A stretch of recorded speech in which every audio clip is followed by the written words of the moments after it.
Go. Hi everybody, it's Matt from Team Stucker, and we're going to do a video today on how we managed to take care of our land before we actually bought a tractor. This is probably the most important thing that we bought. This is a Swisher 60-inch. This is a finished mower, and it's a pull behind. Needs a little oil on it. This connects to side by side right here, and we picked this up off a buddy of mine, and we bought this for $400.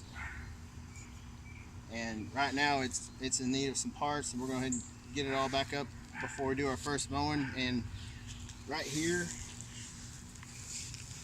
like the wheels for this, you can get these at Harbor Freight. These are like $4 a piece if you get them on sale. This filter is like $12. Mowing blades are $18. It uses the standard 60-inch blades. They're really cheap. New batteries, $21. Uses the Rotella 1540. It's like $7. Our side-by-side, we use a tall hitch to keep more of an angle on it when we pull, so it doesn't actually bog down in any holes or anything on the land. But you can, minus, we don't have the belt for it yet, but you can get that mower back up 100% running condition for under $80. It's real cheap to maintain. Like I said, these are cheap. Everything's pretty inexpensive on it. On this mower, I'll tell everybody a little secret. It's a Briggs & Stratton issue. Back here on the carb itself, inside there, Briggs has really cheapened out on their carburetors. It's mostly plastic. If this ever gets to bypassing, it'll fill your entire engine with oil and water, or oil and gas, and you'll actually lock up the motor. So to bypass that, come over here.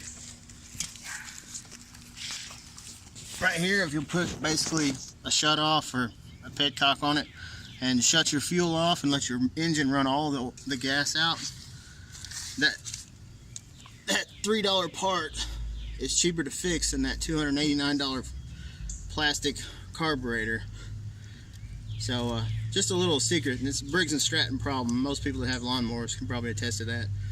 But always put a shut off on your gas tank and shut that off and run that carb dry. You'll never have a problem with ethanol messing up anything because there's nothing in there. So quick tip, good information to know. Alright, back up. And the second most important thing is buying a side-by-side. If you do your due diligence and shop around, we bought this brand new in 2013. We gave $8,500 for it, and we added a windshield, and we bought the roof off an individual. So when we all said and done, we were like $9,500 in it. And we bought this actually a little bit before we bought the land, knowing we were going to buy land. But you can use this on your property, plus it's a thing you can take vacations, trips. It's a pretty handy piece of equipment to have around. This is a Polaris 500. It's the high output Ranger mid-size crew, because there's more than just two of us. But that side-by-side and mower are probably the two most important things, and it's not really that expensive to a first-time landowner. The second most important thing is your first chainsaw. This chainsaw is a pull-in, and it's Predator 18-inch bar, and this thing's actually served as a pretty good purpose. We felled 67 trees on our property with this thing, and as long as you put the good gas mix or pre-mix, the good stuff, not ink, don't ever put anything in from a pump in this thing. Oh my God, it's terrible. Only buy the stuff that's pre-mixed, it's pure gasoline. And that saw will run good. It's actually gonna go, and this one here is gonna be sold, and we're gonna pick up a different saw to go along with our Timberwolf. But a cheap saw, a decent chainsaw, buy barbed wire. You'll need this, because sooner or later you're going to have a trespassing story. Pump up sprayers also a good thing to have. It's inexpensive. Harbor Freight, I think that was like 25 bucks. Next on the list is gotta have shovels, and gotta be able to put poison out because ticks are terrible. Last but not least, get you a set of push mowers, 2 preferably if you have a wife, and I like the high wheels. That's the best ones to get. In my opinion, it's easy to go over stuff. These are pretty tough, but if you guys are interested in buying property, don't wait until you buy the property to buy the equipment. Start before.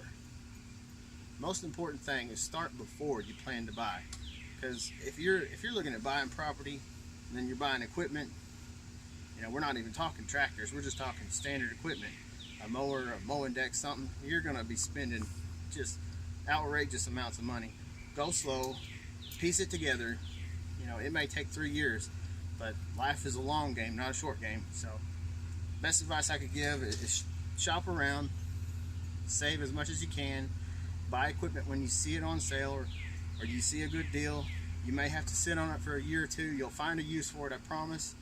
And when you buy your land, you'll have everything. You won't have to spend a whole bunch of money right out of the gate, and you'll be able to actually service your trails, service your clear spots or whatever. So that's my video on how we managed our property, how we actually claimed our property back from overgrowth. Wish we'd have took video of that, but these items right here are, in my opinion, probably the best things you can get. Like I said, you get one of these, you've got versatility, and you can use it as a toy, you can use it as a work implement. It has so many different purposes. It's worth investing in. And mowing deck, pull behind mower. I don't like riding lawnmowers. It's personal preference, but if you can find a used Swisher mower like we did, buy them. They're cheap to fix. You can buy just about anything for it. It's cheap. You don't have to dedicate a tractor or lawn tractor to mowing. To me, mowing is more of a chore than a hobby, so I'm kind of opinionated. Don't go the 0 turn route unless you just have to do it. That's about all I got, guys. Thanks for watching.